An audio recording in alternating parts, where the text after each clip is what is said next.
Okay.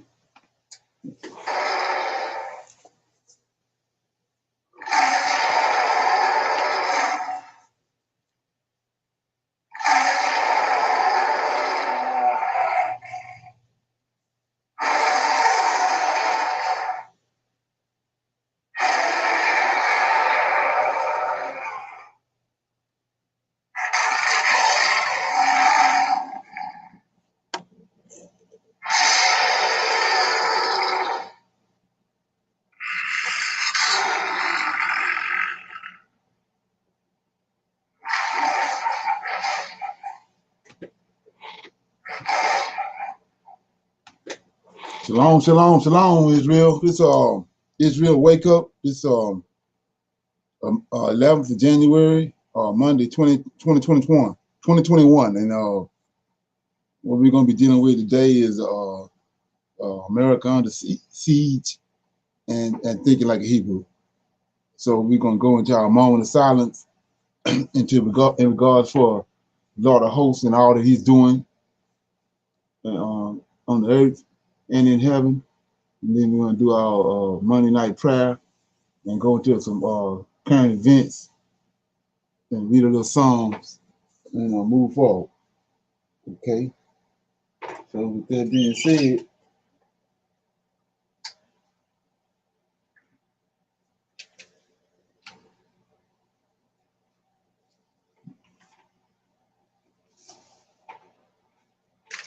okay. O Lord, I pray unto the Lord, my God. We make our confessions, O Lord, the great and dreadful God, keeping covenant and mercy to them that love thee and them that keep thy commandments. O Lord, righteousness belongeth unto thee, but unto us confusion of faith, as at this day, to the men of Judah and to the inhabitants of Jerusalem, and unto all Israel that are near and that are far off, through all the countries whither thou hast driven us, because of our trespass that we have trespassed against thee. As it is written in the laws of Moses, all this evil has come upon us in the land of our captivity, here in the Americas, the Caribbeans, Great Britain, and Africa. O Lord, according to all thy righteousness, I beseech thee, let thine anger and thy fury be turned away from thy city, Jerusalem, and thy people, and thy holy mountain.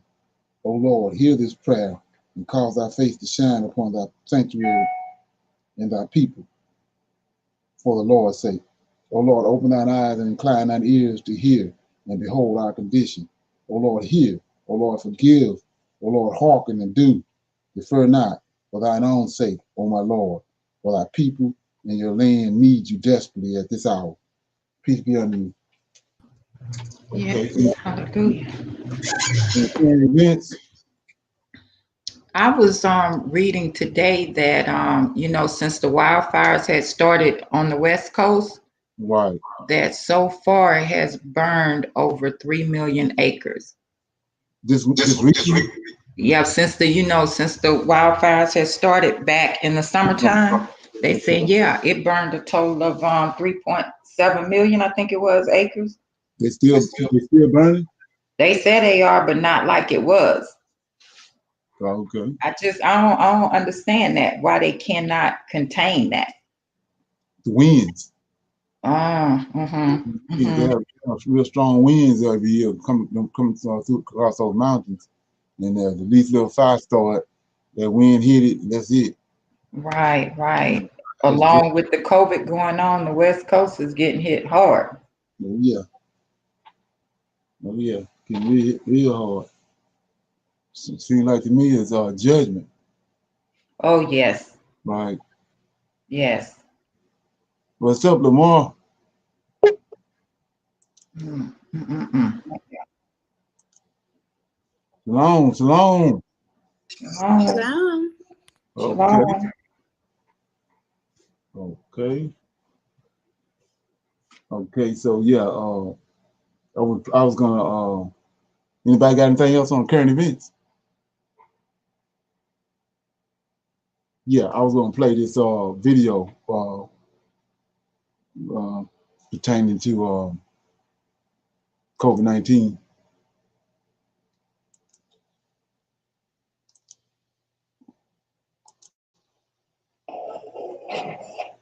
After having two of my own family members diagnosed with the coronavirus, I wanted to share why so many Black people are dying of COVID-19. But as a nurse of over 35 years, I am greatly concerned. I work in the healthcare field right here in the Washington, D.C. area, and I'm seeing a trend that I want to bring to the attention of my fellow Black Americans, Black Caribbean folks, Blacks of any kind or shape, wherever you come from, that I think you all need to be aware of. That is, for folks who are showing symptoms of COVID 19, our symptoms as Blacks are different. You don't have a cough, you don't have a temperature, yet our folks are dying at a higher rate than any other nationality or group.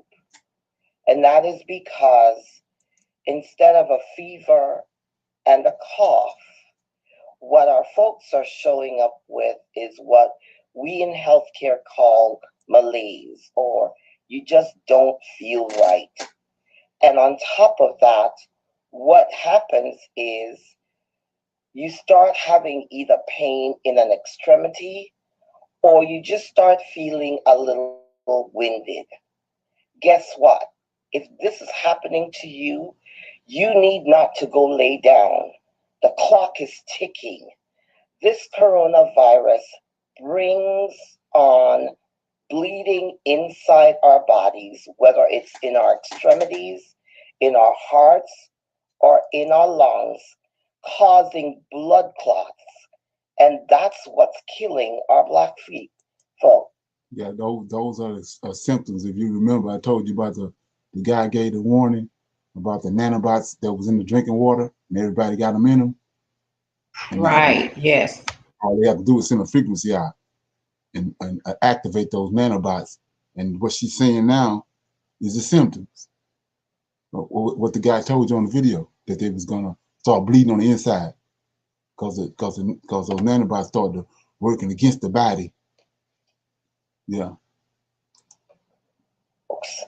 Now, if you can't get to a doctor, then you need to get up and walk. You need to start taking deep breaths as much as possible. Use some of your old home remedies. You know how your granny used to give you the garlic and the lemon and the ginger? Make yourself a poultice of onions. Put it on your chest. But it's by time that we start doing something for ourselves. We are losing our Black males, especially, faster than the doctors and the lawyers can pick them up. That's what they was killing in Egypt, was the males. And the reason for that is one of the symptoms that is very common among our Black men is pain in the muscles. And guys, no pun intended, most men, when they start to have a pain of any kind, wants to lay down. This is not the time to lay down. If you lay down, your lungs is filling with blood. And when that blood starts clotting, you can no longer pass oxygen to your bloodstream. So I'm no major doctor, but I've seen too many die in the last couple of weeks like this. And if you really start thinking, you go back as far as February, where we started finding people in their beds dead. And it really seems like it's that virus that was already in our community. Yeah. So, Black folks, don't get stupid because they tell you you got your stimulus check and you're going out to go get your hair done or your nails done. Please protect yourselves, not just for you, but for your family. Let us be wise about what we're doing. We know we're always the group they're ready to do experiment on. or the group that they feel is dispensable. It's time we start taking care of ourselves. Please pass this information on to your friends and families. We need to do better. We need to take care of ourselves. We need to make sure that we're getting enough rest, eating properly, cover your nose and mouth. But more importantly, if you don't have to go out, stay home. I have too many nurses who work under me who are now out because they've been infected. Healthcare workers do not want to do this. And it's not fair to ask them to give their lives when you're not doing your part. Let's stop the craziness. Let's show them that we are no better or no worse than anybody else. Please pass the message on. Let's stop the coronavirus dead in its tracks. Let's cover each other with prayer, but let us be intelligent about what we need to do.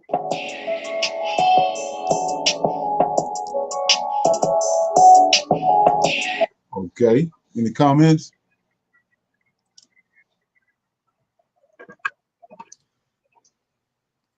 No comment? What I missed it. She Shalom, shalom. she's just saying that it's a lot of blacks dying from coronavirus, especially black males, and they're not really talking about it. And they're dying in their sleep. Where's she located? Oh, DC. But it's Okay. all over. She says it's all over. Okay. Yeah, and I was referring back to the information I had gave about the nanobots in the water. The guy put the video out. The doctor put that warning out back in 2014 that they had nanobots in the water, you know, in the drinking water. Yeah. So everybody got them in them, but they dormant, and they had through those, they got a certain frequency, like from the satellites and the harps. They can put that frequency in a certain area, and it triggers those nanobots. What can we? Go ahead.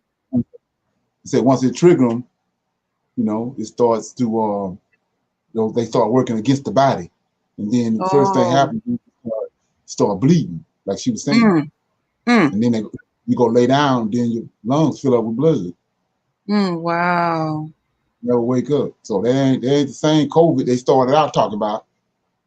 Oh, it's another strain. Saying it's another strain, but you know, like he was saying, this stuff been in us. It's just dormant. Yeah. Yeah. It's like the same technology to turn a phone off and on, turn a TV off and on with a remote. That's all these is. They ain't nothing but little machines, nano machines. Is there a way to get them out? Did we? Yeah, I think my man we watched the video. Yaki was talking about how ways. I remember. I think it's something about eating cilantro or something. Yeah, something like that. He was saying.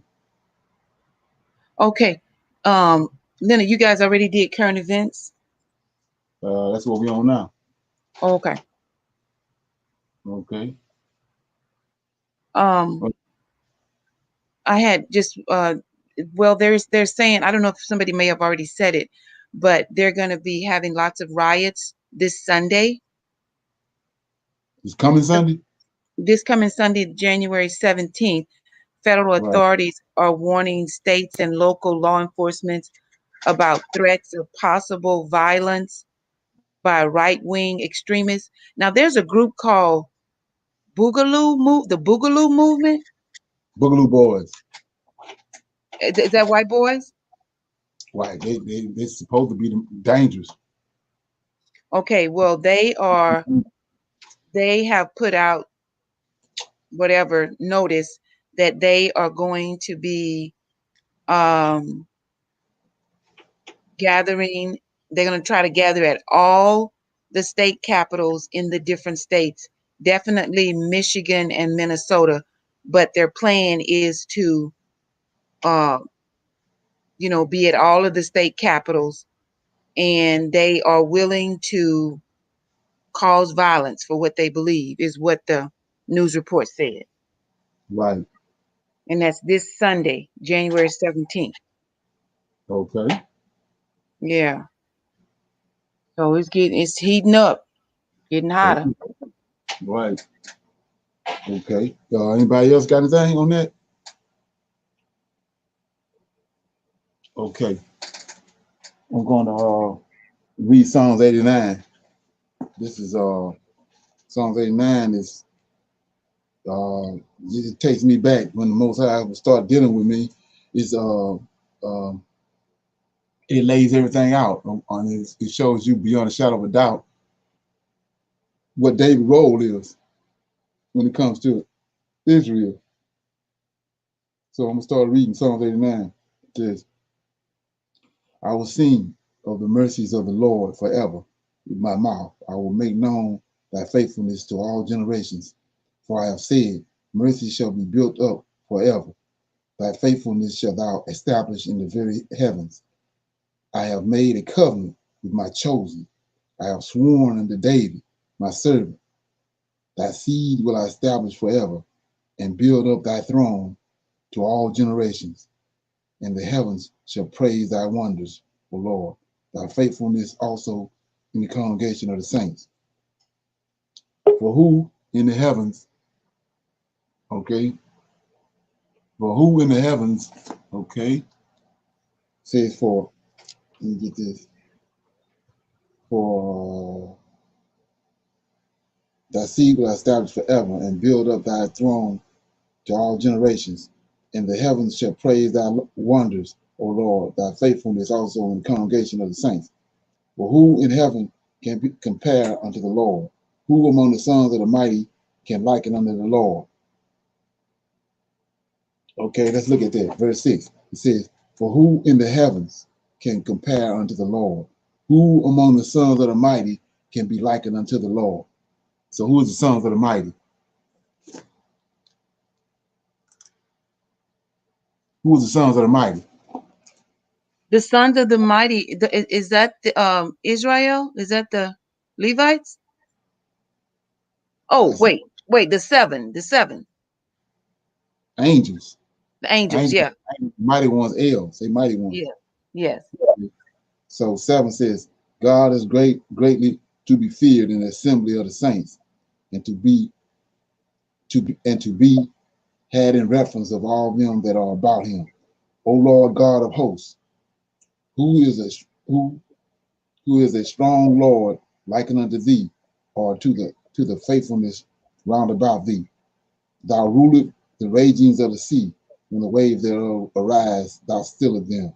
Thou hast broken Rahab in pieces, as one that is slain. Thou hast scattered thy enemies with thy strong arm. The heavens are thine, the earth also is thine. As for the world and all the fullness thereof, thou hast found them. The north and the south, thou hast created them. Tabor and Hermon shall rejoice in thy name. So what is Tabor and Hermon? Tabor and Hermon. Anybody know what that is? Tabor and Hermon echo thy name. Are those mountains? Yeah. What is Mount Hermon? Okay. Mount Hermon is in What happened on Mount Hermon? is that where Elijah called out? No. Oh, is that where the angels came down? Fallen angels came in through Bethel, and then from Bethel they went to Okay. Mount Hermon. Mount Hermon is in Okay. Israel. They Okay. went to Mount Hermon, they made a pact on Mount Hermon, and then they went to Egypt and started taking wives of all whom they chose. Say 13 says, thou hast a mighty arm, strong is thy hand, and high is thy right hand. Justice and judgment are the habitation of thy throne. Mercy and truth shall go before thy face. Blessed is the people that know that know the joyful sound. They shall walk, O Lord, in the light of thy countenance. In thy name shall they rejoice all the day, and in the righteousness shall they be exalted. For thou art the glory of their strength, and in thy favor our horn shall be exalted. For the Lord is our defense, and the Holy One is our King. Then thou spakest in a vision to the Holy One, and said, I have laid up upon one that is mighty. I have exalted one chosen out of the people. I have found David, my servant, with my holy oil have I anointed him. You don't get no simpler than that. So we're going to go back up to 17. It says, 16. In thy name shall they rejoice all the day, and in righteousness shall they be exalted. For look at 17. For thou art the glory of their strength, and in thy favor our horn shall be exalted. For the Lord is our defense, and the Holy One of Israel is our King. Who is that? That's Michael. The Holy One of Israel is our King. The Holy One of Israel is our King, King David. David. You already the other part of that verse is the Lord is our defense. That's Michael. Okay. And the Holy One of Israel is our King, is David. Thou no different than Messiah, an anointed one, or Christos. That's David. Okay. Right. 19. Then thou spakest in a vision to the Holy One. So it was the Lord host talking to David, and said, I have laid up upon one that is mighty. I have exalted one chosen out of the people. That's David. When he sent Samuel to go down to Jesse's house in Bethlehem. Yes. That should ring a bell, Bethlehem, right? So he should go down. He told him to go down to Bethlehem and to Jesse's house. Jesse from Bethlehem.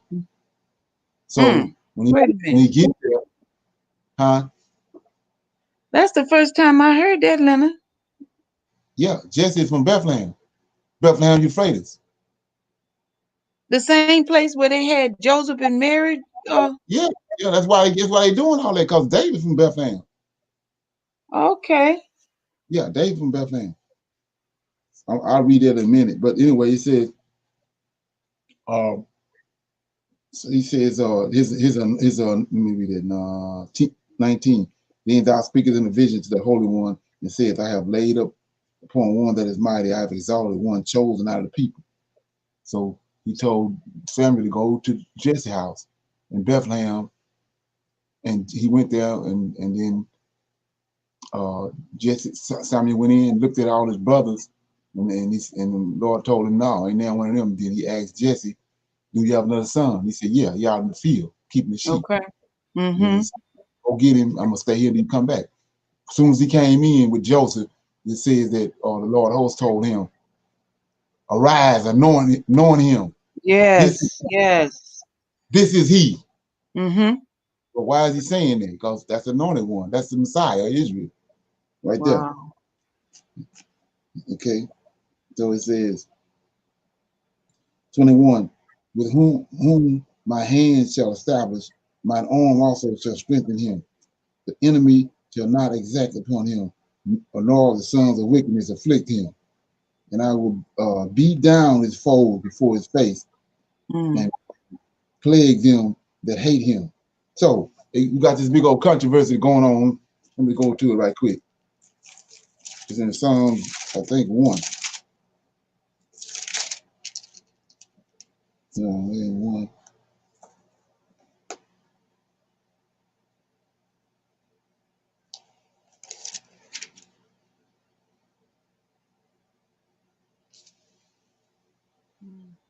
Yeah, everybody should know the verse. It says, the Lord said to my Lord, sit thee down, and I'm gonna get rid of your enemies.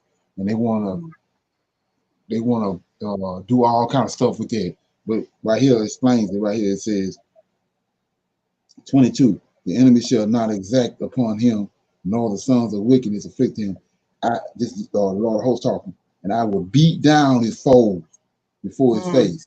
You're talking about David, right? So, right. So who's the Lord? The person that's talking is an Israelite. David is his Lord, so he said, my Lord said to the Lord said to my Lord. David, all Israelites, David is their Lord. Mm-hmm. So he says, the Lord said, yeah, Michael, the Lord of hosts said to my Lord, sit thee over on the right hand, let me try to get rid of your enemy. So who's talking there, Leonard? It's a person in Israel, an Israelite. Okay. Okay. David is, and he's David, saying that the Lord said to my Lord. Okay. The Lord of hosts said to David. To David, right. Okay, so, and I will beat down his foes before his face and plague them that hate him. See that? Mm-hmm. He's going to beat down the one that hate him, David. But my faithfulness and my mercy shall be with him. And in my name shall his horn be exalted. So let's look at that. Now we know in Exodus 23 and 20, the Most High tell Moses as an angel that's gonna go before you, listen to him, obey his voice, right? Right. For my name is in him, right? Right. Now look at this. So like I said, everybody wants to flop around like a fish out of water with it when you start trying to break this order down to him. So 24. But my faithfulness and my mercy shall be with him, and in my name. See that? So who name he talking about? David got Michael's name in him. See that? In my name shall his horn be exalted. So David got his name in him, and then Michael got the Lord of hosts name in him. Yeah, but, Michael got Yahweh's name. Right, right. So who name get changed when you get married? The woman name. Okay, ain't that the last piece of the puzzle? Wow. Yeah. Ain't that the last piece of the puzzle? I'm saying everybody flopping around. Is that the last piece of the puzzle? That's the last piece of the puzzle. Yes. So they in that just order. Right. So they just doing that. They just doing that for the hell of it. You know, we ain't got no significance to it.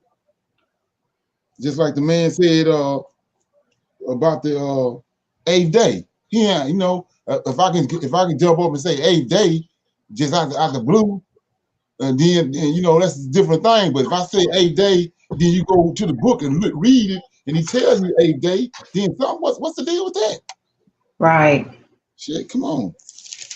Okay, I'm a little bit lost on this. Okay, so are you the change of the last name for the woman? Are you saying that's insignificant or it is significant? No, they want to say it's insignificant. The thing is, you have to understand that these people, these Greeks and these Romans, both of them Gentiles, they didn't impose their culture on us. So what you have to understand, this is a whole nother level of the game that I hadn't really talked about. But so you say, so when they concocted this, Israel on the west coast of Africa. They just stole the land in Obadiah. They living in the land, right? Right. Right. So now we over here. Now, right now, it's 1948. Who went back to Israel and occupied the land? The fake Jews, didn't he? The fake Jews. So they think. So when you say Israel in here, you thinking that they got you thinking that's them over there. Right. Okay. So you understand that. So when they saying Israel right here, when for the longest before we woke up, when they said Israel, we looking at these fake ass Jews over there in Israel. Exactly. Yeah. So yeah. So when they come in, they wicked as hell. Everywhere they went, they synchronized everything they Hellenized it. Okay. Right? So now when you read this, you got to understand. You read it from a perspective that they got you thinking those people over there now is the Israelites. Right. Like I was saying, let me go somewhere right quick. And I think it's Deuteronomy 32. Let me see what is there right quick.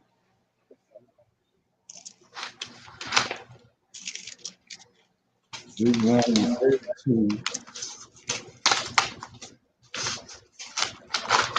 Where you going, Leonard? I'm in Deuteronomy 32. I'm trying to find the verse. Okay. Maybe 30. Oh yeah, 32, and I'm starting at 7. 32 and 7. Right. Okay. It says, remember the days of old, consider the years of many generations.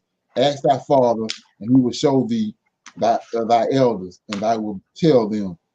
When the Most High divided the nations, their inheritance, when he separated the sons of Adam, he set the bounds according to the number of the children of Israel.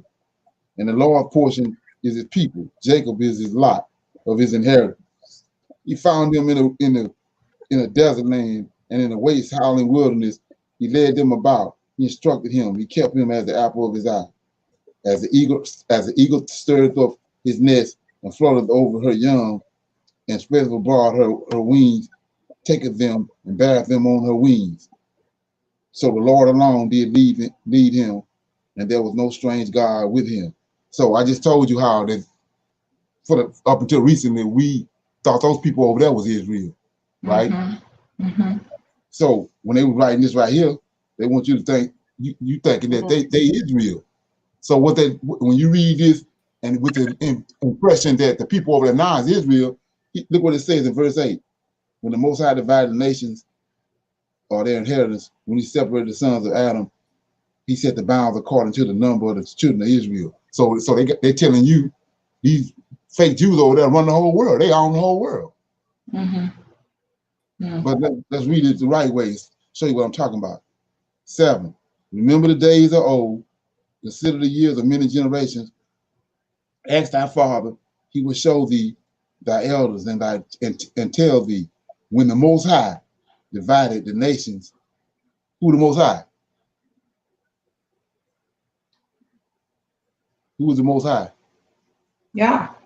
Right. When the Most High divided the nations, their inheritance. See that?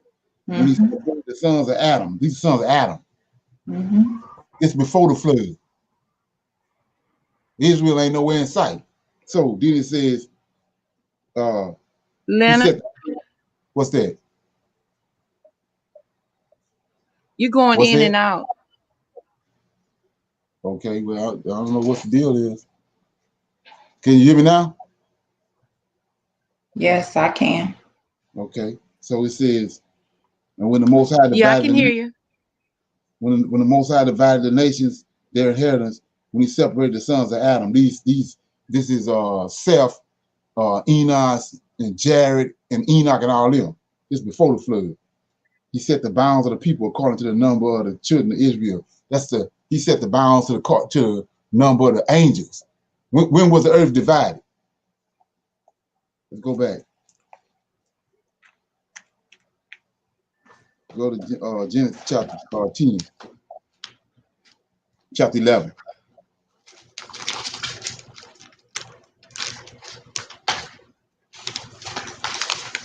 You got chapter 11? Yes. Chapter 11 says, 11. Genesis 11. And the whole earth was one language and one speech.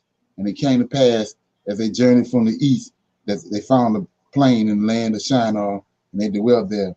And they said one to another, go to, let us make brick and burn them thoroughly. And they had brick for stone and slime, and they had for mortar. And they said, go to, let us build us a city and a tower whose top may reach under heaven, and let us make us a name, lest we be scattered abroad upon the face of the whole earth. So the Lord came down to see the city and the tower which the children of men had built it. And the Lord said, behold, the people is one, and they have all one language. So we got one language, it's Hebrew language, and because that's what the angels speak. And this they begin to do because they got one language. And now nothing will be strange from them which they have imagined to do. Verse 7, go to, let us go down and there confound their language, that they may not understand one another's speech. So the Lord scattered them abroad from thence upon the face of the whole earth, and they left off to build in the city. Therefore, the name of the place is Babel, because the Lord did confound the languages of all the earth, and from thence did the Lord scatter them abroad upon the face of the earth. So this is when the 70 angels was there. Okay. So he divided the earth up into 70 different angels. It's not sons of Israel. Israel ain't even, ain't no Israel on the scene now. So it's the sons of angels. It's the angels. According to the angels. So go to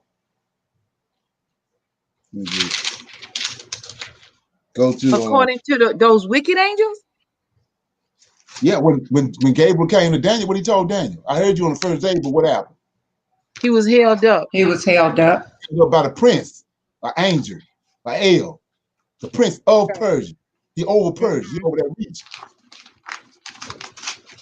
So when did he get that region? When did he get that region? Right here, I just read. Don't the Persians have a language? Yeah. Do the Persians have a language? Yes. Okay, so he's divided. They had one language. They had one language. He brought these 70 angels down and it's confound their languages. They got all these different languages. All different languages. 70 angels. So where do Michael dwell at? Michael dwell in Zion. Mount Zion. Is he an angel? Yes. So that's when he got divided up. That's when he received Mount Zion. So let's go back where I was at.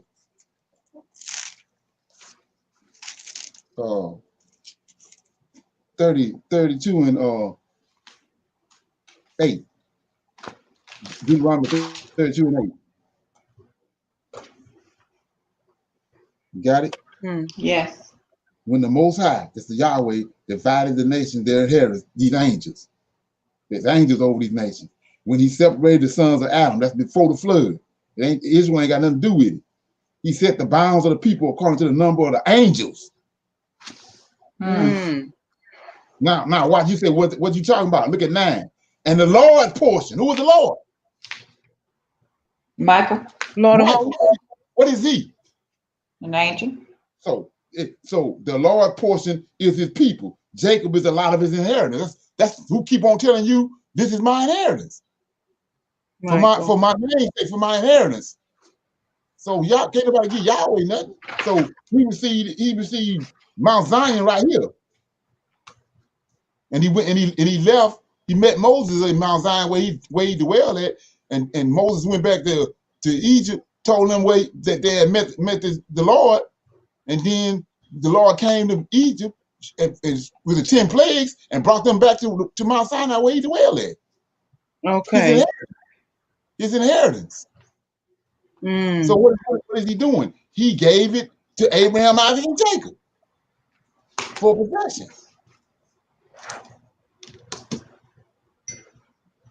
Okay. Right. All right. So let me go back to 89. Psalms 89. Let me verse 28. My mercy will I keep for him forevermore, and my covenant shall stand fast with him. His seed also will I make to endure forever, and his throne as the days of heaven. If his children forsake my law and walk not in my judgments, if they break my statutes and keep not my commandments, then will I visit their transgressions. So we see right here who talking. It's the Lord host. He over transgression with the rod and their iniquity with stripes. There goes Deuteronomy 28. Isaiah 53 right here. Say, then will I visit their transgressions, talking about Israel, with the rod and their iniquity with stripes. That's Isaiah 53. So 33. Nevertheless, my loving kindness will I not utterly take from him. They go to him, talking about the nation of Israel. Nor suffer my faithfulness to fail. My covenant will I not break, nor alter the thing that is gone out of my lips. Once I have sworn by my holiness that I will not lie unto David. His seed shall endure forever, and his throne as the sun before me. He shall be established forever as the moon, and as the faithful witness in heaven. But thou hast cast off and abhorred, thou hast been wroth with thine anointing. Thou hast made void the covenant of thy servant. Thou hast profaned his crown by casting it to the ground. How did they do it? How did they cast David's crown to the ground?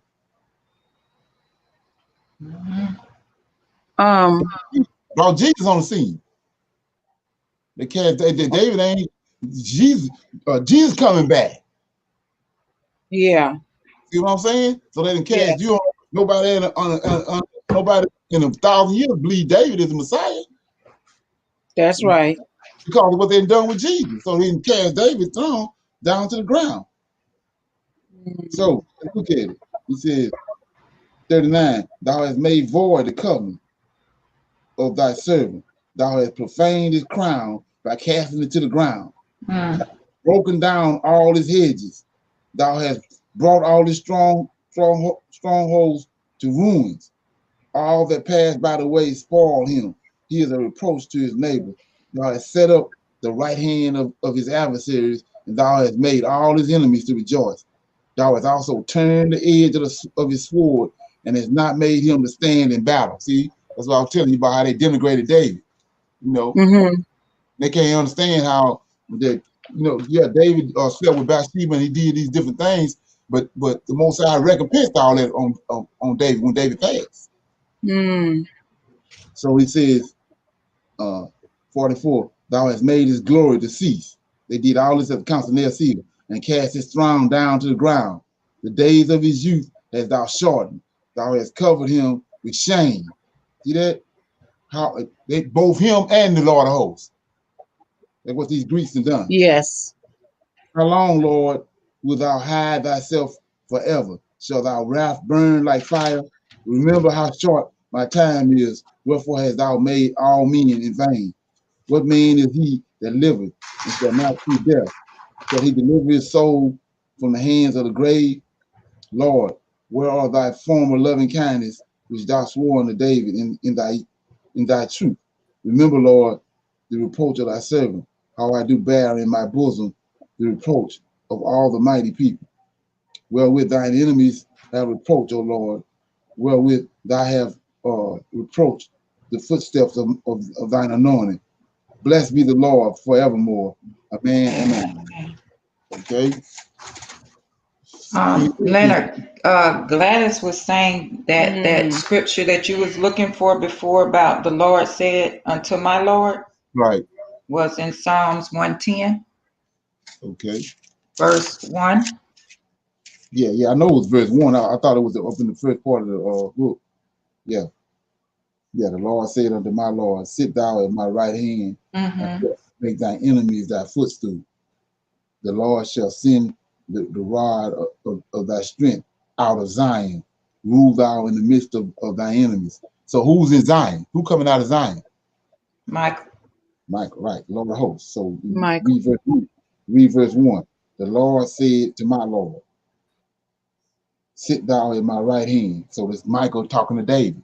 David is all Israelites. He's a Lord. And so Lord of hosts is telling David, sit over here for a minute. And let me get busy. When I get through, then you can do what you want to do. Yeah. And verse 2 explains it. It says, the Lord shall send the rod of thy strength out of Zion. We know the Lord of hosts dwell in Zion. Right. So, yeah. Any more comments on that or questions? Okay. I'm gonna start. I got a series of videos I'm gonna play about this insurrection that happened. It's gonna shock and amaze you. Okay, here we go. Let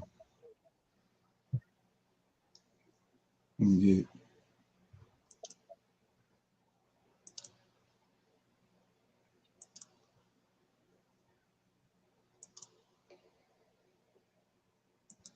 It's the first one.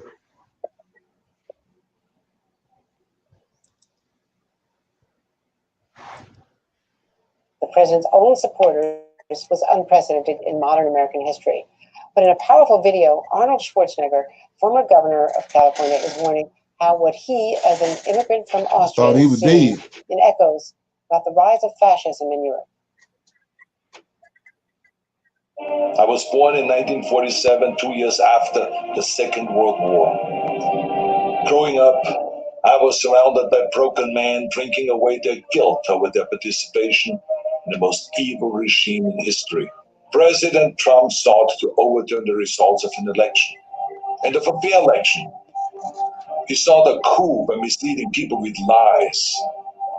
My father and our neighbors were misled also with lies, and I know where such lies lead. Joining me now is former Defense Secretary William Cohen, who also is a former House and Senate member.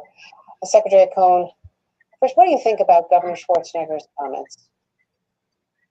Well, I think we should look at him and his history and his father's history and take him at his word that he understands how the rise of fascism in his country, Nazism, came into power. We're seeing, and we did see during that period, the rise of anti-Semitism, the attempt to murder every single Jew in Europe. They succeeded in murdering 6 million, and we saw it just in last week. There were those who were wearing shirts that said 6 million is not enough. And we saw some of those marchers in Charlottesville saying, blood and soil, Jews will not replace us. So that was the rise of anti-Semitism in Europe. We're seeing the rise, certainly, or the continuation of racism in this country. And Adam Schiff, whom I admire a great deal, talked about the big lie that the president's been spreading the big lie about the fraudulent election that has taken place. There have been several big lies. The first big lie is that we've been told in this country that everyone is created equally. All men and women are created equal. That's not true. We've been told that equal justice under law. That's not true. There has never been equal justice under law in our country. And now we're seeing the white backlash, or white lash as it's called. There was an interesting book written by Carol, Sound like reparations to me. Carol Anderson, who wrote a book called White Rage. What is the basis of all of the rage? It's because white people have now come to the conclusion that the playing field that has been so uneven in the past is now being leveled. And when the playing field is leveled, people have to be judged based upon their character and capabilities and not upon their skin color. And that's part of the rage in which they're seeing people of all colors, religions, ethnicities, races now are able to compete. And when they are able to compete, they prevail. So it's really about racism, which goes back to the core of our country, that continues to this day, that we saw 100 years ago with the Tulsa massacres in Tulsa, Oklahoma. Same thing. Black Wall Street burned down. Why? They were prospering. They were creating jobs. And the white supremacists, so-called, burned it all down because they couldn't stand the competition. Hey there, I'm Chris Hayes from MSNBC. Thanks for watching MSNBC on YouTube. Okay. Any comments? So again, is he saying they are feeling threatened by us? Yeah, right. But he's on the side of the people of color. You notice what he was saying? It sounded like I said, it sounded like reparations to me. Mm-hmm. He was that guy right there is I think he been served in like 4 or 5 different cabinets in the White House. Cohen. Mm-hmm. Right. So it's kind of we just had an insurrection and then he's saying this right here. Okay. Mm. Yeah, you got another one. Check this one out.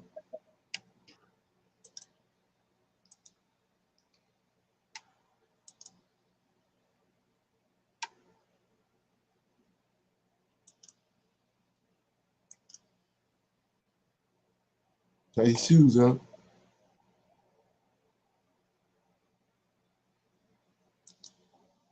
FBI memo warning about the possibility of armed protests across all 50 state capitals ahead of Inauguration Day. A senior law enforcement official also saying that an armed group is threatening to travel to Washington to stage an uprising if President Trump is removed from office. NBC News investigations correspondent Tom Winter joins me now. Tom, what else do you know? What else can you tell us about these potential protests and how are law enforcement agencies preparing given the security failures we saw at the Capitol last week? Right, Allison, two great questions. So the FBI's National Crisis Coordination Center put out a memorandum. It's coming from information gathered by the ATF, the DEA, the Park Service, Parks Police, I should say, the U.S. Marshals, DOD, essentially putting together and saying, well, what are we seeing out there that's open source? What are we hearing from our own sources of information? What are we getting from social media? And a couple of key themes emerged as a result of that reporting. The first is this idea that starting perhaps on or around the 17th of January, there's going to be the potential for armed protests at state capitals, and particularly the state capitals where there have been issues raised as far as the electoral vote tally and certification that's been done. So I think we all know the states at this point. And then on top of that, you've got some reporting that if for somehow Congress invokes the 25th Amendment on or around January 16th, that there could be a armed uprising in the nation's capital, where, of course, we just had problems. Now, of course, there's an issue with that, Allison. Congress can't invoke the 25th Amendment, so not quite sure where all that's coming from. But the bottom line is, look, this is very consistent with what we saw leading up to the 6th. This is very consistent with what we've seen since online and in social media. And we've got a situation where we have a segment of the U.S. population that believes that there is a need for an armed protest or armed uprising at various sites to protest the results of this election. And obviously law enforcement, if anybody needed to be woken up to that fact, the alarm clock of epic scales went off last week. Yeah, all right, Tom, let's talk more about last week, because there is still so much to figure out and unpack from Wednesday. The FBI initially said they had no indication of potential violence last Wednesday, but your reporting tells a very different story. What are you hearing from your sources about what happened in the lead up to the rally and the riots at the Capitol last week? Right. So clearly there's a disconnect, right? So on the FBI side, it's the reporting of my colleague Ken Delaney, and that there was an effort by the FBI to knock on doors, to visit with people they might suspect would travel to D.C., people that are extremists that might try to carry out acts of violence. So there was an effort there. We know from the reporting from myself and my colleague Jonathan Deans that the NYPD sent a note through their Operation Sentry, which is an effort to coordinate and collaborate with law enforcement agencies across the country, almost 800, Allison, an advisory saying, look, we're seeing a lot of threats, we're seeing a lot of rhetoric surrounding the election, surrounding the electoral tally. They sent that leading up to the 6th.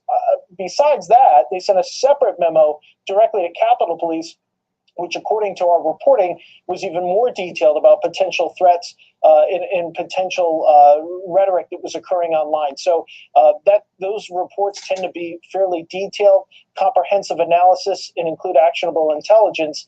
So we know that went out as well. We know that they weren't the only agency that was involved with this either. There, Allison. Tom, I want to play a clip from Congressman Sean Patrick Maloney this morning describing what he saw inside the Capitol last Wednesday. Here it is. I was on the other side of that door when those people were breaking down the glass. And on the Senate side, that Capitol Police officer lured that mob away, because what was going on the other side of those doors was that senators and members of Congress were being escorted down internal stairways to safety. But it was about 60 seconds earlier. If they had gotten there 60 seconds earlier and breached those doors, you could have had a mass hostage situation that might still be going on with dozens of members of Congress. Tom, we've also learned that 2 men who had zip tie style restraints are now being charged with federal crimes. Do we have any sense or any idea if some of these rioters had plans beyond just breaching the Capitol? Yeah, and since we just got the court documents, we can also add taser to the list of things that one of those men had on their person, Allison. We don't yet know the full scope of the plot or the plans. You know, what's happening right now is federal law enforcement, they're just trying to make arrests and get these people that are very clearly seen in pictures like the one we're looking at, to get them into handcuffs, to get them off the street, and to figure out what the heck the actual plan was here, to the extent that there was one. Who else could be out there that they need to get to? And they basically just need to do the bare minimum from a law enforcement standpoint to make arrests and get this done. We'll have to see when indictments come out in the future if the potential plots or the ideas in the sense of how big this could have gone, see if that starts to work its way out in future court paperwork, Allison. Tom, it was terrifying when it happened last week, and the more we learn about those riots, about the attacks, the more details we get, it's just absolutely horrifying. Thank you so much for helping us to really better understand what's going on last week and what could be coming in the next few days. Okay, any comments?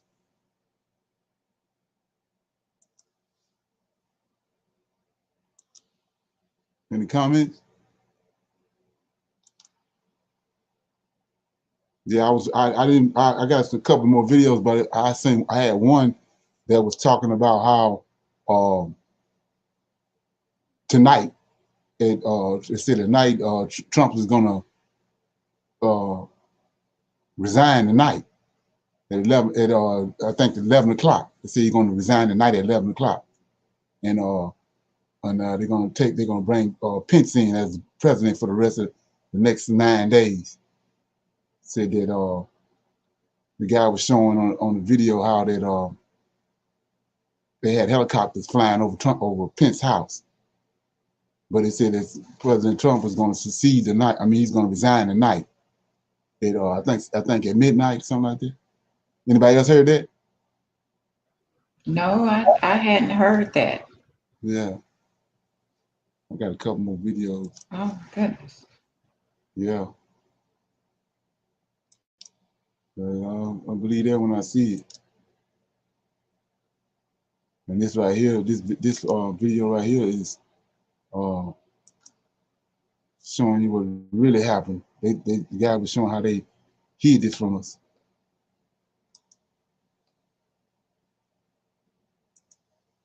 Fog of mayhem dissipates, the full picture of the terror, the crisis that took place in the nation's capital on Wednesday is coming into focus. First of all, we should say this. There is a death toll which now stands at 5. We should note that is one greater than the number of Americans who died in the attack on the U.S. government buildings in Benghazi over 8 years ago. The last time an American government building was overrun by a rampaging and violent mob. That led to more than 2 years of investigations, dozens of congressional hearings. 4 of the people who were killed as a result of the Capitol attack appear to have been rioters themselves, one of whom was shot in the neck by police as she and others attempted to break into the speaker's lobby just outside the House chamber, as you can see in this video. The most recent casualty of the mob, the president and other Republicans incited, is Capitol Police Officer Brian Sicknick. He's a 42-year-old veteran. According to reporting, Officer Sicknick was struck with a fire extinguisher amidst the chaos on Wednesday. He succumbed to his injuries last night. And that means the U.S. Capitol is now the site of a homicide investigation, among other things. What we saw happen on Wednesday was the apparent murder of a police officer by members of a mob incited and directed to the Capitol by the President of the United States, who hoped they would successfully intimidate members of Congress out of certifying the rightful Democratic victory of his political opponent. We all watched this terrible spectacle unfold live on television. The images broadcast were largely not the most horrifying ones of the day. Much of what we saw, silly costumes, people taking selfies and grabbing the speaker's lectern, looked kind of like a group that might even attend a Trump vote parade. But there was something way, way darker, more violent, more sinister, and more organized happening in that Capitol on Wednesday, and it's time we see it clearly. As crowds were gathering on the east side of the Capitol in the early afternoon, you'll remember that Republican Senator Josh Hawley of Missouri walked by giving a supportive fist bump on his way in to object to the Electoral College results, to vote against Pennsylvania seating their electors who voted for Joe Biden. And after the rioters broke in, we got eyewitness accounts of people marauding through Capitol Hill looking for the vice president. A Reuters editor saying he heard at least 3 different rioters at the Capitol say they hope to find Vice President Mike Pence and execute him by hanging him from a Capitol Hill tree as a traitor. Indeed, one of the insurrectionists erected a gallows with a noose right outside the Capitol. This is a video of a crowd chanting, "Hang Mike Pence," while Pence, the vice president, was in the Capitol. had to be taken to a secure location because he had failed to do the thing that Donald Trump told that crowd of people, that mob, that Mike Pence had to do or face consequences or face their wrath. Here's some more footage. This is of an AP photographer being attacked as he covered the riots. He gets shoved around the crowd as it descends on him. Eventually, he's pulled to safety by a cooler-headed Trump supporter. Luckily, or Lord knows what would have happened to them.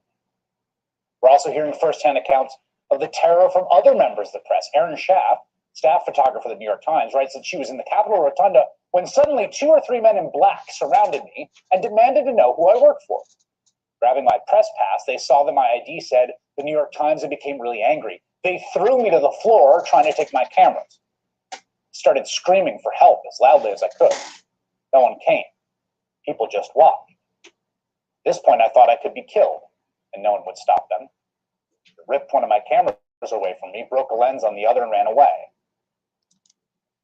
And then there are the deeply unsettling images of this guy in the Senate chamber, dressed in full tactical gear, carrying plastic zip ties. As Dan Coys writes for Slate, those are actually flex cuffs, the plastic double restraints often used by police in mass arrest situations. They went into the Capitol, as Congress was counting electoral votes, equipped to take hostages, to physically seize officials, and presumably to take lives.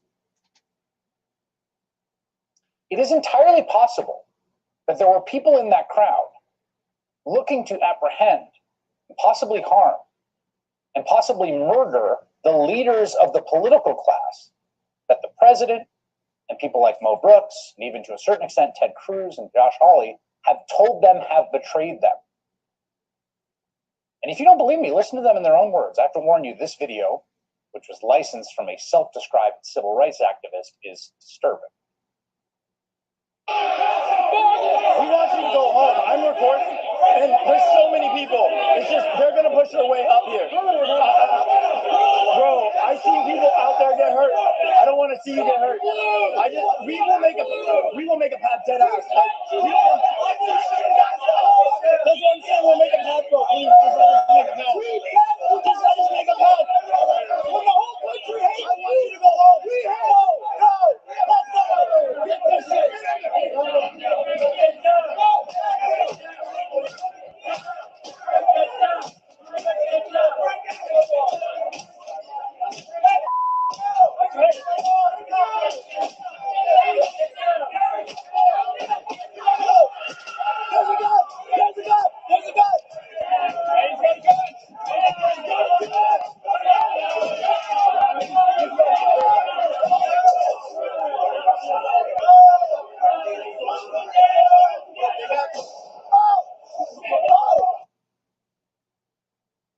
This song?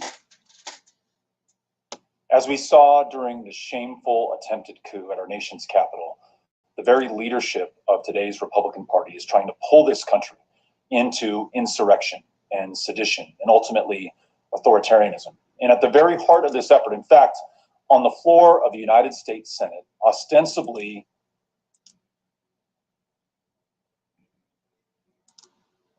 Another extremely disturbing video shows a crowd of Trump supporters trying to force their way in as officers, including one who is in serious distress, try to hold their ground.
toll from Wednesday's rampage stands at 5.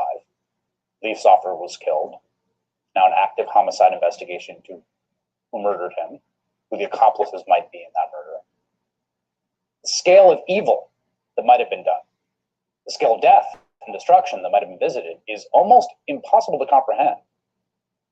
What would have happened if they had gotten to Nancy Pelosi or Chuck Schumer or Mike Pence, do you think? And this was unleashed by the president in no uncertain terms. Let's go back on December 19th. Donald Trump tweeted, "Big protest in DC on January 6th. Be there. Will be wild." Speakers at that protest on Wednesday riled up the crowd. Rudy Giuliani called on them to settle the election via trial by combat. Republican Congressman Mo Brooks of Alabama said it was time to start, quote, taking down names and kicking ass. And then Donald Trump spoke to his supporters and laid it all on the table. We're going to have to fight much harder. And Mike Pence is going to have to come through for us. And if he doesn't, that will be a sad day for our country. We're going to walk down to the Capitol and we're going to cheer on our brave senators and congressmen and women. And we're probably not going to be cheering so much for some of them. Because you'll never take back our country with weakness. You have to show strength and you have to be strong. You hear that threat to Mike Pence? He's going to have to come through for us. A mob that went on to breach the Capitol and search for Mike Pence, saying they wanted to hang him. Well, at the same time that Donald Trump tweeted that Pence didn't have the courage to do what should have been done, they were roaming through that Capitol. Republican Senator Ben Sasser of Nebraska reported that Trump was delighted by the chaos as it unfolded at the Capitol. The Washington Post reports the Pentagon stood in the way of the National Guard being sent in to help. The president incited and facilitated a violent assault on Congress that resulted in 5 deaths, including the death of a Capitol Hill police officer. He must face legal consequences for those actions. Even though very few people were arrested on that day, we do know that some of the marauders and insurrectionists are now being apprehended by law enforcement, like this gentleman who put his feet up at a desk in Nancy Pelosi's office, and this West Virginia elected Republican delegate who live streamed on Facebook as he joined the mob storming through the Capitol. He was not the only professional Republican politician who was there. Here's former Pennsylvania congressional candidate Rick Saccone. You may remember as the guy who lost a special election in 2018 in the district Trump won by 20 points. Also storming the Capitol. But tonight, more than 48 hours after that mob stormed the Capitol, we still haven't gotten a full briefing from the Capitol Hill Police on what the hell happened and who was injured and who was hospitalized and how. Everyone is piecing this together from reporting and video, and it's hard to put the full picture together. Yeah, any comments? They was saying they didn't know anything about the riot, right? Right. But you could see back in December, Trump tweeted about it. Right. Again, I just think that a lot of the police officers at the White House was going along with Trump. Right. Yeah, they was taking selfies and all that, you know. Right. It said it was all, like I said, it was all staged. You know, that video we just watched, they didn't show nothing like that on TV. Right. You know, right. How violent it was, yeah. And so I played all that to play this right here because what the objective what Trump wanted is he wanted to be able to call martial law. So let's check this out right here. Back to my channel. My name is Dylan. Thanks so much for coming by. Have a very incredible video for you guys today. We're going to be talking about, has Donald J. Trump signed the Insurrection Act? We also have news of, as today, that at least 10,000 National Guard troops are being deployed in Washington, D.C., which is twice as large as current troop levels in Afghanistan and Iraq combined. These next 10 to 12 days will be some of the craziest days that I think we have ever seen in history. Where's President Donald J. Trump? Is he in the White House? Is he at the National Command Center in Texas, as Lynn Wood has suggested? We're going to be taking a look at everything. We're getting down and dirty. Thanks for watching. Thanks for coming by. If you want to support me keeping on spreading the truth and this narrative about our president that the mainstream media likes to hide, you can support this channel, these videos, by thumbsing up the video, commenting down below, and also I went ahead and put a link down below. I opened up a PayPal. Some of you guys have already reached out, and thank you so much for supporting. We have a link down below. Just, it'll just, you guys know the videos get demonetized. And anyways, it'd be super appreciated. Let's get started.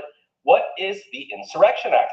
Well, according to U.S. Code, whenever the president considers that unlawful obstructions, combinations, or assemblages, or rebellion against the authority of the United States make it impractical to enforce laws of the United States in any state by the ordinary course, the president may call into federal service such of the militia of any state and use such of the armed forces as he considers necessary to enforce those laws or to suppress the rebellion. Now, the president, by using the militia or the armed forces or both, or by any other means, shall take measures he considers necessary to suppress insurrection. And what a lot of people are asking, so there are rumors that he has already signed the Insurrection Act. However, I want to make it clear that those are not 100% confirmed. Just because really the only true source we can trust is the president himself, and just because he has not yet announced it, I will just mark that as, according to me, whatever, unconfirmed. But at the same time, we have tons of other people saying he's already signed it. People like showing, obviously, with so many people at the White House in Washington, D.C., you could say maybe that. Yeah, so the Insurrection Act is the same as I was telling you about the King Arthur plan, martial law. So if he passed the Insurrection Act, which is what happened on the 6th, then you can call martial law. And that's what this guy is saying right here, that he'd already signed the Insurrection Act.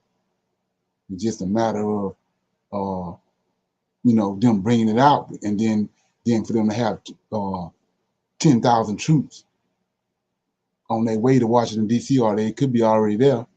There's more to it than just them protecting the White House. Yeah. So with that being said, anybody got any comments?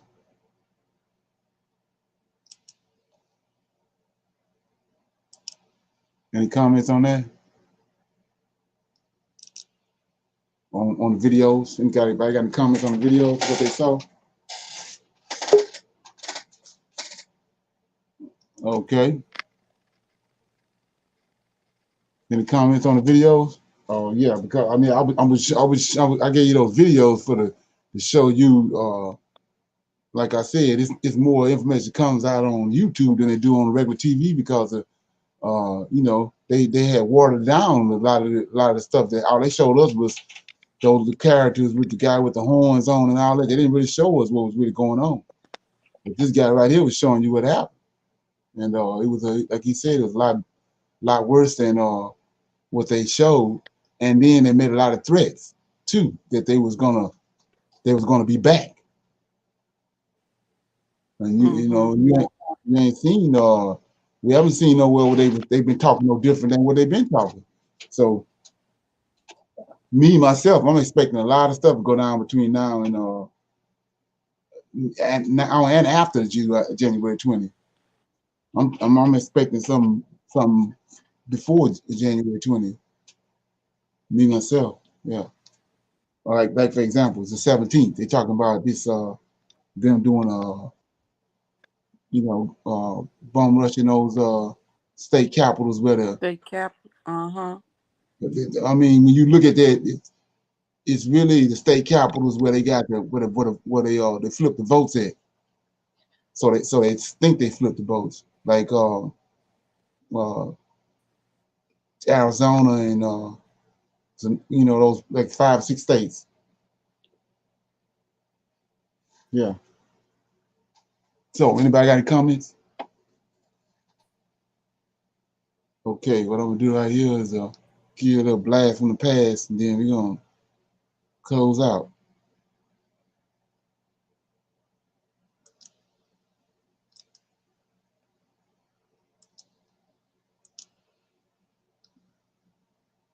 This thinking like a Hebrew 2.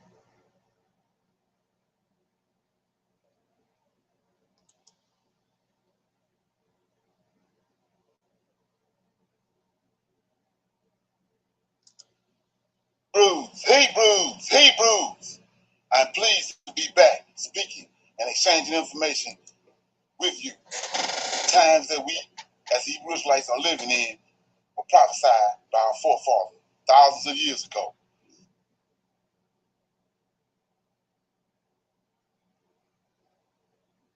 It is of the utmost importance that we understand the scriptures and dissect them because of our very lives depend upon it and our regathering as well.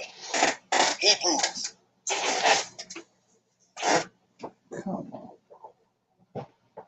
I conveyed to you in videos 1 and 2 of Thinking Like a Hebrew how that the powers to be do not want you to think like a Hebrew.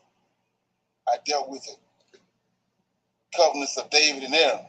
I discussed the Hebrew idioms, those that did escape for yet 7 days, and the man raised up likened unto Moses. I also brought forth the meaning of the words Elohim and Messiah in the Hebrew Israelite culture.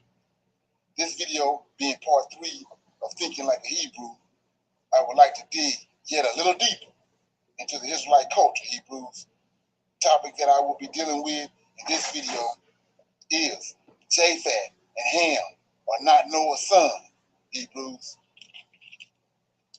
Hebrews, at this juncture, I am making a very bold statement by saying that Ham and Japhet are not Noah's sons. Let me repeat this, Hebrews. I am making a very bold statement by saying that Ham and Japhet are not Noah's sons. My reason for saying this is found in Genesis. If you, as Israelites, will together with me go to the book of Genesis, Genesis chapter 1, Hebrews, from verse 1 to verse 25, we discover that the Most High, Yahweh, created and made the lights, the sun and the moon, the heavenly bodies, seas, land, and vegetation. He also created animal life in the sea, in the air, and on the land. It brings us to Genesis 1, verse 26 and 27. State, and the Lord said, let us make man in our image, after our likeness, and let them have dominion over the fish of the sea, and over the fowl of the air, and over the cattle, and over all the earth, and over every creeping thing that creepeth upon the earth. So God created man in his own image. In the image of God created he him. Male and female created he them. Hebrews, Yahweh created, spoke into existence, a man and a woman on the 6th day of creation.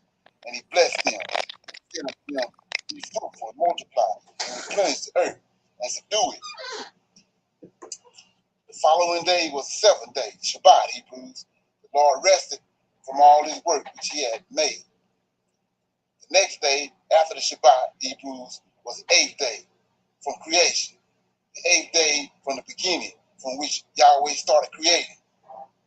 Genesis 2, verses 5 through 7 states that, and every plant of the field before it was in the earth, and every herb of the field before it grew, for the Lord God had not caused it to rain upon the earth, and there was not yet a man to till the ground.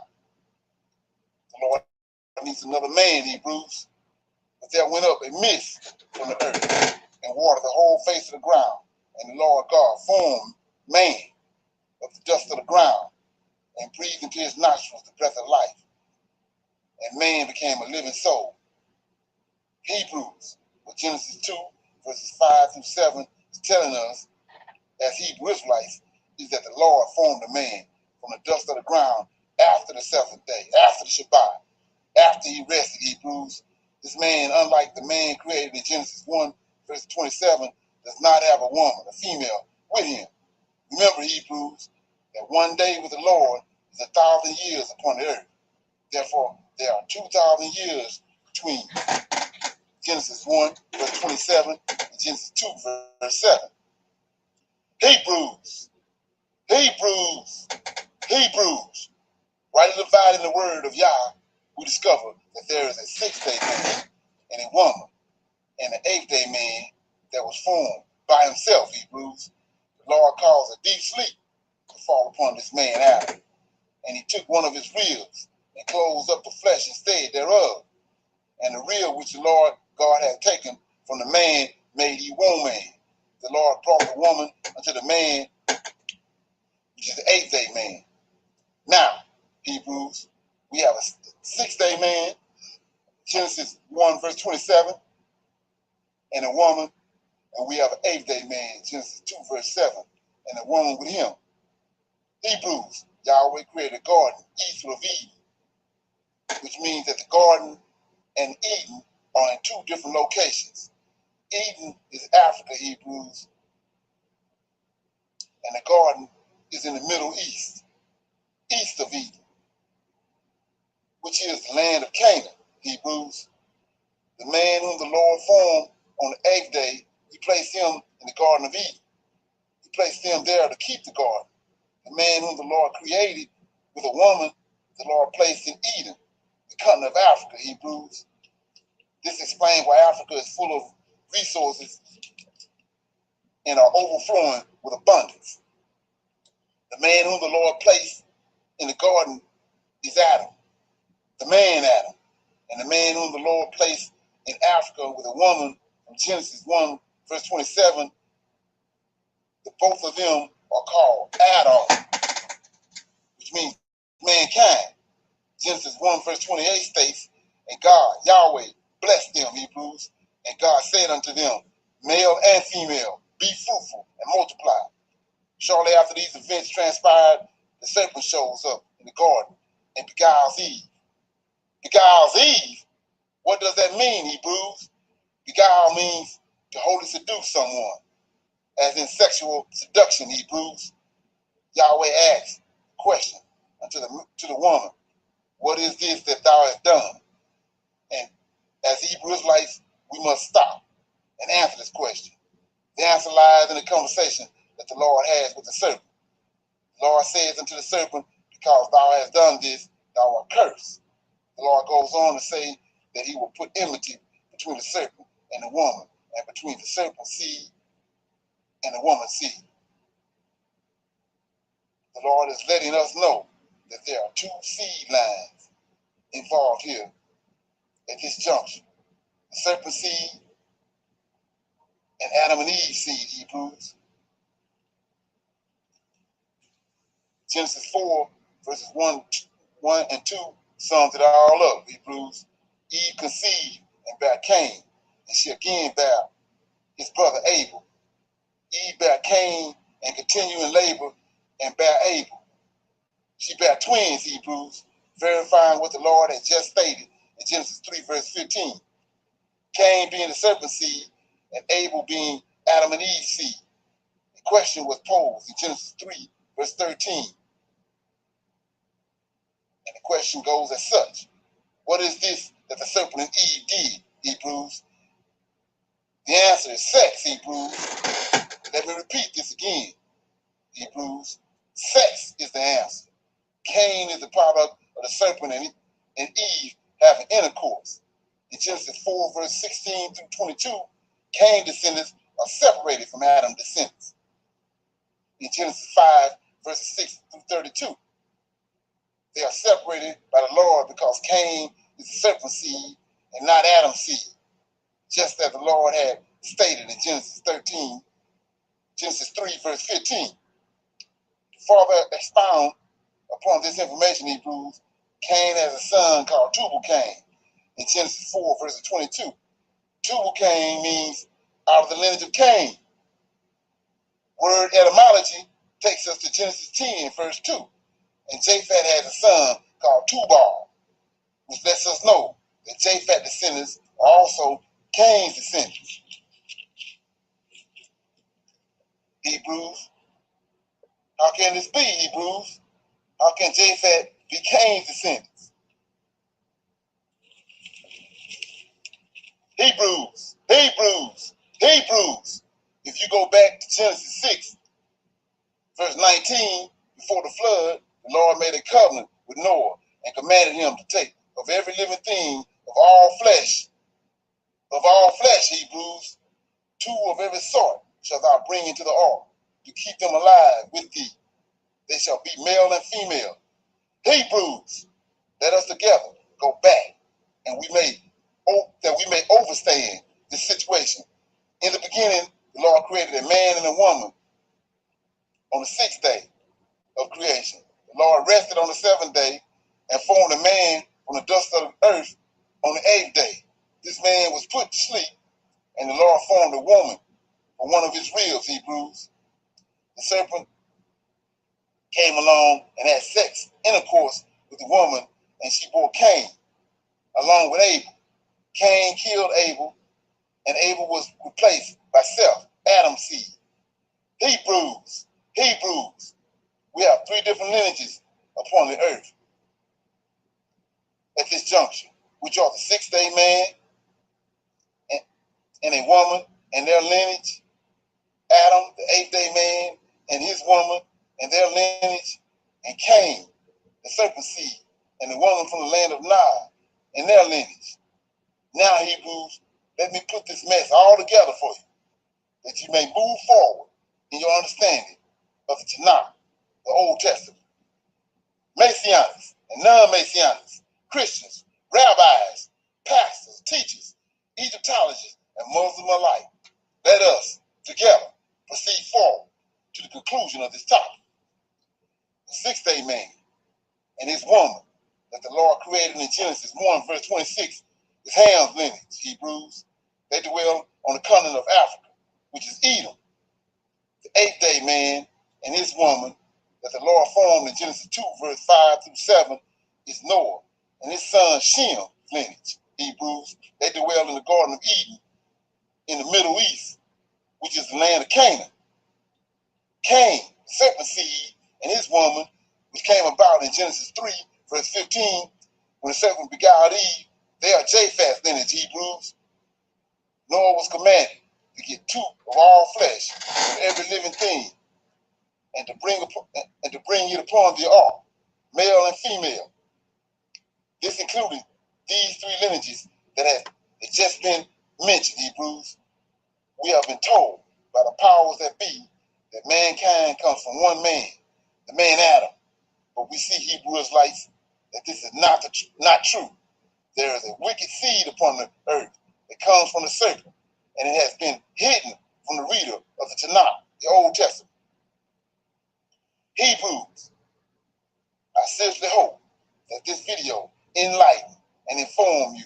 I hope that this video will aid and assist you in coming back around to thinking like a Hebrew. Shalom, shalom, shalom, Hebrews. Okay. So with that being said,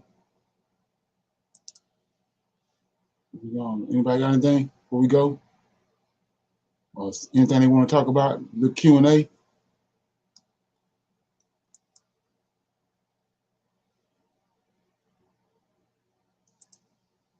Anybody got anything they want to talk about or bring up?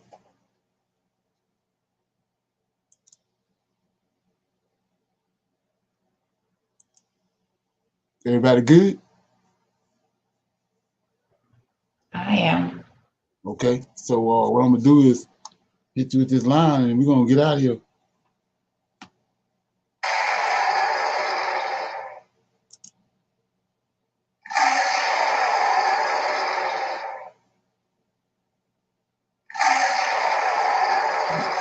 Yeah, I'm gonna see y'all on Wednesday at 6 o'clock.